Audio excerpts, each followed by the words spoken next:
Good morning, Rabotai. Welcome to Breakfast in the Class.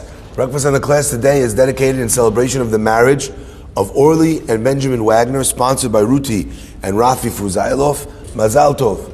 Breakfast in the Class also sponsored by Yossi Levi as a Seudat Hoda'ah.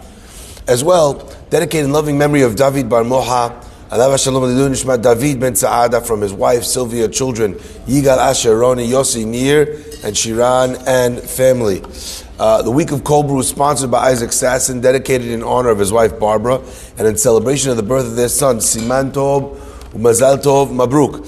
Finally, Breakfast in the Class is dedicated in loving memory of Naftali Gad, Alav Shalom Alilu Nishmat Naftali Ben Leah Ben Nisan, beloved husband of Shifra Gad, father of Michael and Joseph Gad, Lily Yishai, and Peggy Dahan.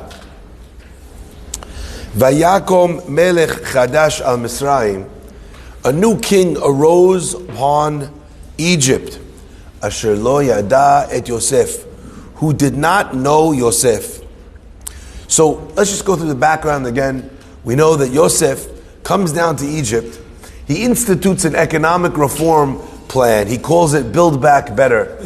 But his plan actually works. And he puts money aside, and as time goes on, they eventually have storehouses that are capable of sustaining not only Egypt with food during times of famine in the region, but they wind up selling food to all the people in the entire area. How do we know that it wasn't just Egypt? Because remember, the whole reason why the brothers came down to Egypt was because in Israel there was no food. That means they were traveling from Israel to Egypt. People were coming from all the regions around because of the famine. So Egypt became spectacularly wealthy. And not only that, they were able to build up their infrastructure, their military. They became a world power and a world influence in that time. All that was due to whom? To this man called Yosef. So as the Jews and the nation, they grow, they get bigger, they become stronger. As time goes on, a new king steps up into the space. Melech Chadash Asher lo yada et Yosef. They did not know Yosef. Comes the Gemara, and the Gemara says as follows: Rav u'Shmuel. The Gemara says Rav and Shmuel. Gemara Sota. Chad Amar. One says Chadash Mamash. He was really a new king. V'chad Amar Shenitchadshu Gzerotav. One says that it was a new king, and one says he acted like a new king. This new king comes in, and he's got a whole plan. He calls in his Egyptian parliament, and he says, ladies and gentlemen, we have a problem. What's the problem? We have a Jewish problem. Okay?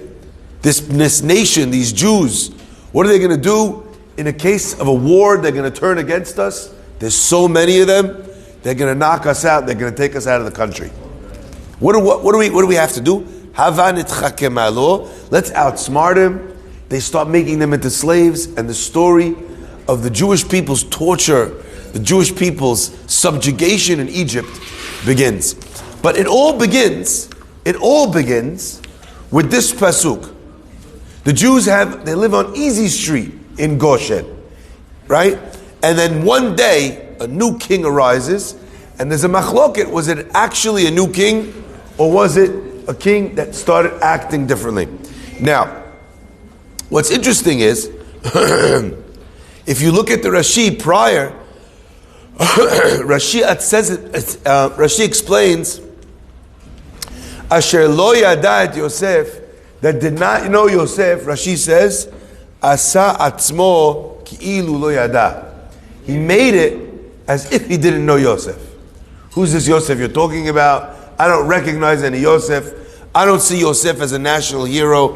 I don't see Yosef as changing the trajectory of the Egyptian people. Chalas. He rewrites the entire history. I want to focus on these two opinions in the Gemara. The straightforward opinion seems to be the opinion of the pasuk, where the pasuk says a new king stood up. Who's a new king? What's a new king? A new king. The simpler explanation is actually the literal translation of the pasuk. Somebody new. They went from Ramses to... Wasn't it 94 years later? Sorry? Wasn't it 94 years later? Even if that's the case, right? The easier explanation, in the words of the Pasuk, Vayakom Melech Chadash, means, what does it mean? And a new king got up. What is the understanding of the other opinion in the Gemara that says that it was not a new king? Rather, it was the old king who forgot about Yosef.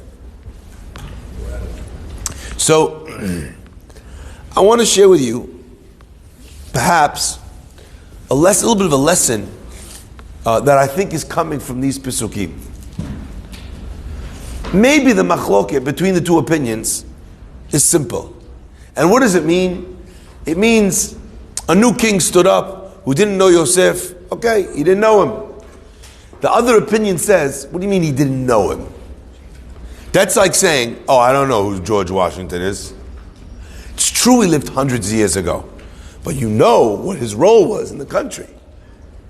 If you were living there, if you're the king of the country, could you imagine? I mean, obviously, president excluded.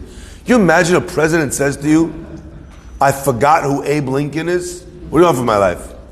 Was he alive in my day? Wasn't alive in my day. You imagine someone doing that? You're the leader of the country. Even if you're an immigrant to the country, you have to know who Abe Lincoln is. Never mind if you're a resident of the country. Never mind if you're a governor in the country. Never mind if you're the king of the country.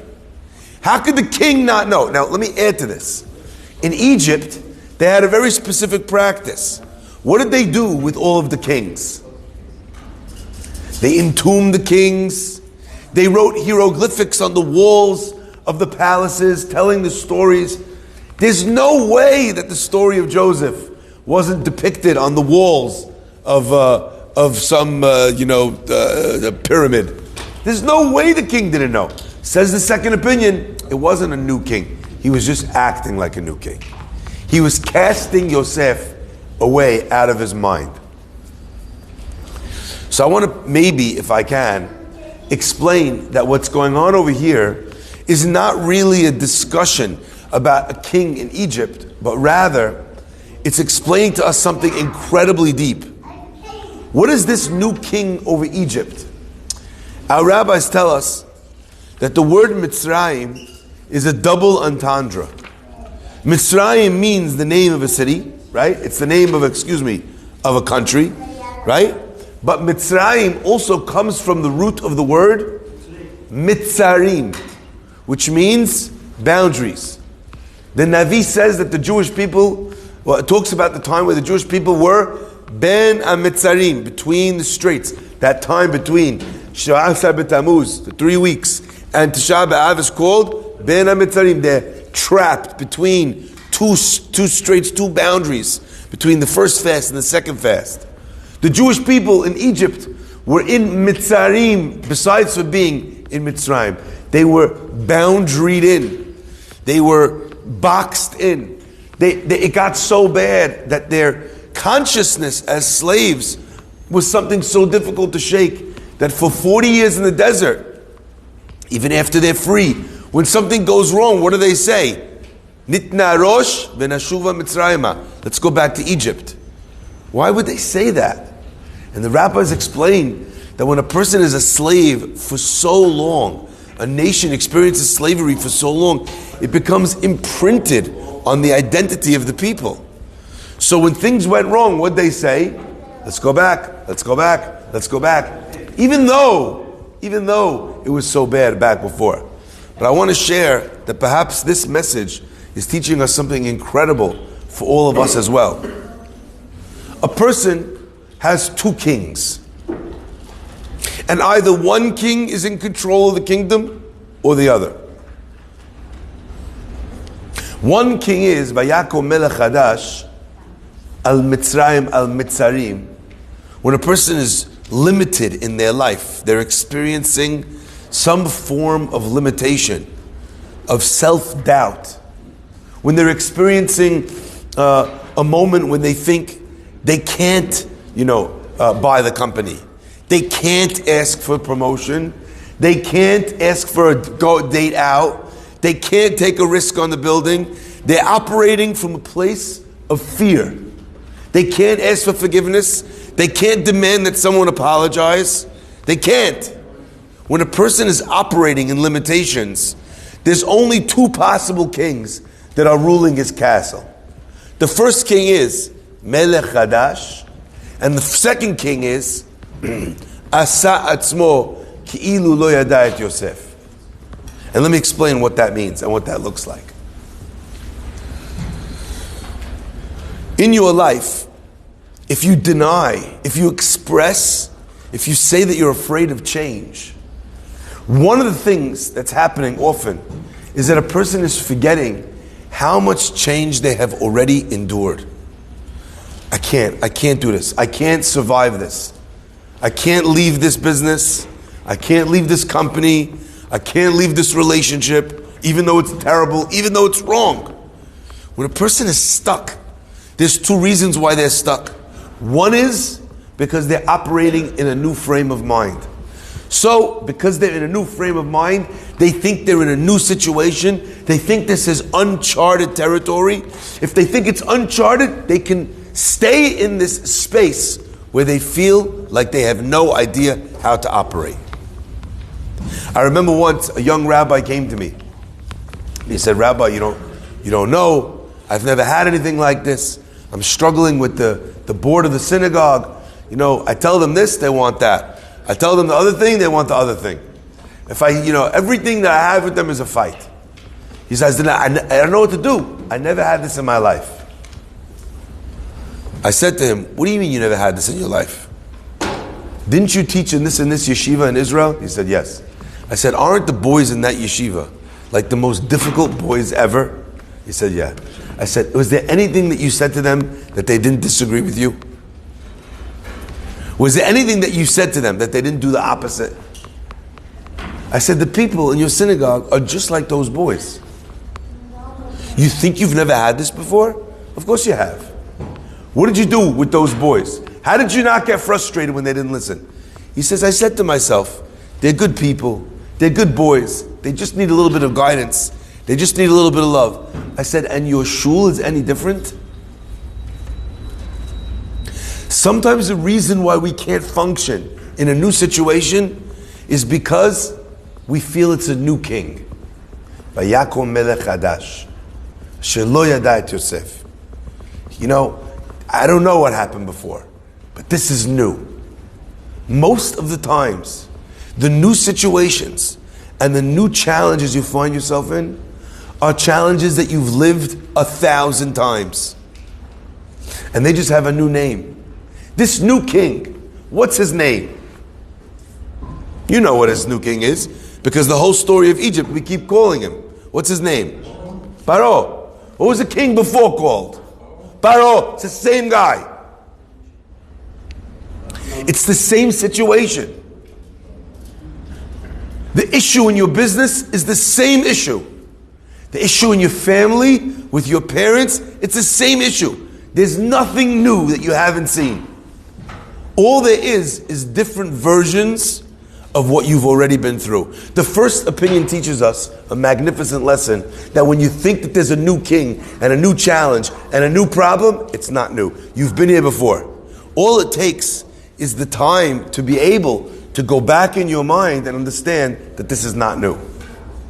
The second thing, my friends, the second opinion is that when a person faces a very difficult challenge, part of the reason is, you know why? Because there's another king. The king is Lo Yada Et Yosef. The Kli Yakar gives a very interesting explanation. He says Lo Yada Et Yosef does not mean he did not know Joseph. Like I said, you can't forget the guy who saved your country. You can't. There's images of him drawn on the wall, wearing a dish towel, walking like this, okay? There you have it. You know who Yosef is. Asa atzmo ki'ilu lo yada et Yosef. Says the Kli Yakar, you know what it means? Asher lo yada et Yosef. It means that he had not learned the lessons of Yosef. Yosef's life story was a story where his brothers were afraid of him. They were afraid of his gedulah, of his greatness. So what they do?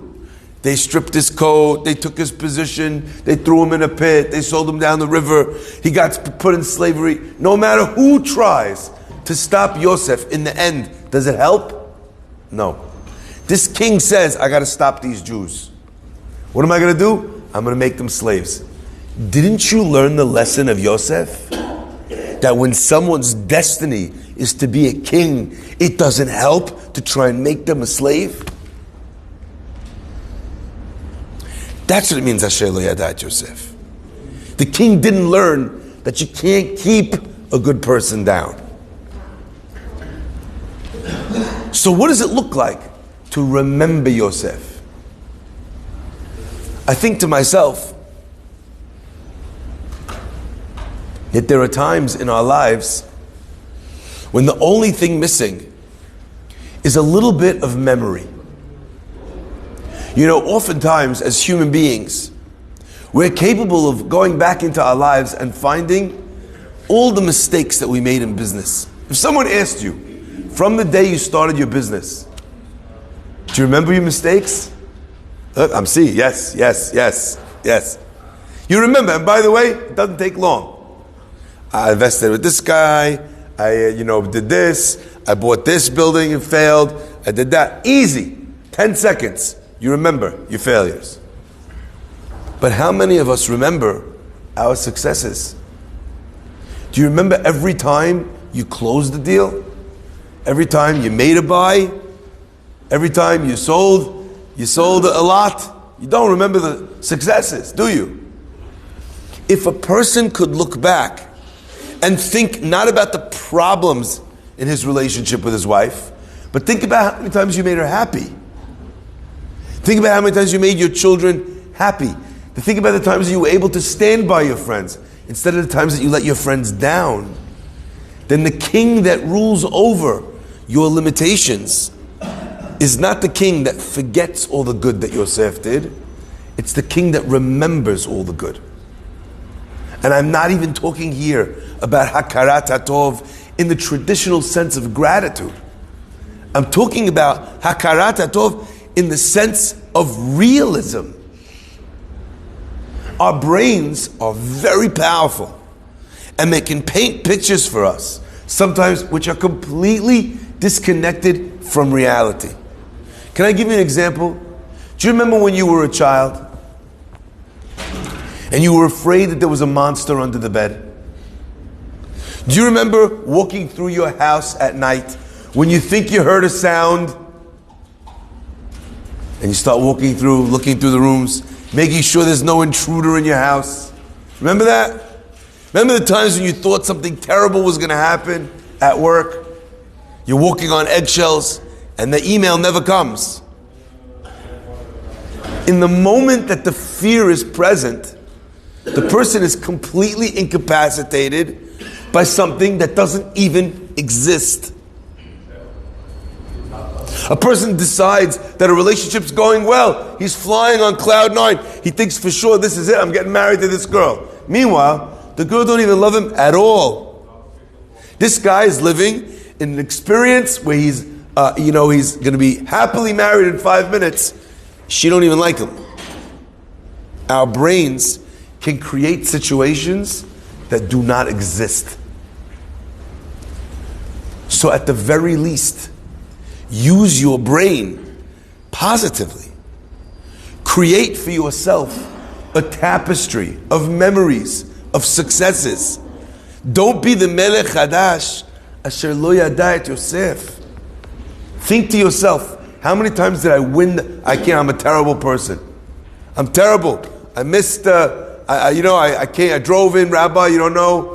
I used my phone on Shabbat. You don't know, Rabbi, by mistake. One time I forgot this food. I ate it wasn't kosher. I can't. And I say to this person, you think you're useless? If you're telling me about the one time you used your phone on Shabbat, how many Shabbats did you not use your phone on Shabbat? If you're telling me about the time once that you weren't careful and by mistake you ate not kosher, how many times did you on purpose eat kosher? If a person doesn't remember the good, if a person doesn't remember their positive strengths, if a person doesn't hold that in front of themselves, that they are a powerful person that can do great things, then you know what happens? You wind up enslaving yourself and torturing yourself. Either of two kings rules the kingdom of limitations. A king that does not remember all the good that you can do, all the positive, all the power that you live in, or the other king is a king that sees every new challenge as a challenge they've never faced before. And if it's new, all my previous information is irrelevant for this. Those two kings, if we can avoid them, we lead immeasurably better lives. Baruch Adonai Le'olam. Amen.